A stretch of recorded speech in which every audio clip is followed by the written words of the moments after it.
Hello, hello mga mamshi ko. Good afternoon sa ating lahat. So for the gala na naman po ang person. So tara samahan niyo po kami. Bibisita po kami doon sa dalawang tita ng aking partner. So ayan, ito nga po ang pinapakay naming daan papunta doon sa kanila.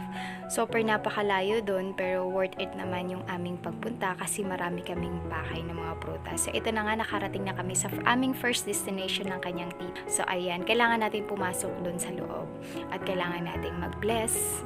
So ayan, pagkatapos mag-bless ay tara, punta naman tayo doon sa kabilang bahay, doon sa pangalawang tita ng aking partner. So ayan na nga, nandito na tayo. Ayan, nakadilaw, yan yung tita ng partner.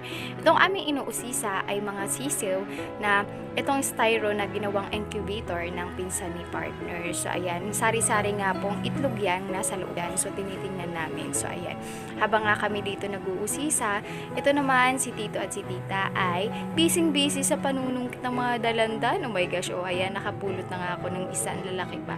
So ayan, napakasariwa talaga ng mga pagkain dito pagdating sa probinsya, no? At pa sa mga pagkain masariwa, napakasariwa din ng hanging malalanghap mo instead sa city. So ayan, habang nga ako'y nag-iikot, ito ng mga aking dalagitang aking nadatnan na kunyari nagda-drive sa traktora. So ayan, ito na nga mga mamshi ko, alas 6 na nga. So kailangan na nating umuwi at bumalik sa bahay kasi naku, pag dumilim na, naku, napakahirap kasi bundok to eh. Kailangan pa nating tumawid sa Batang o sa gitna ng palayan. So ayan, Batang kasi ang tawag sa amin doon sa probinsya ng Visayas. So ayan, let's go! Carry na this. So ayan, hawak-hawak ko nga ang aking dalagita habang kumakain ng bayabas na aming mga napitas.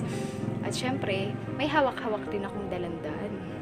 So ayan, kinakain nga namin. At syempre, kailangan namin magdahan-dahan para hindi kami mahulog. Baka mamaya umuwi kaming puro putik. So ayan, finally, nakatawid na din ang mag-ina. At syempre, iniwan na kami ng mag-tatays. Kasi umalis na sila, nandun na sila sa unahan, nandun na sila sa sasakyan.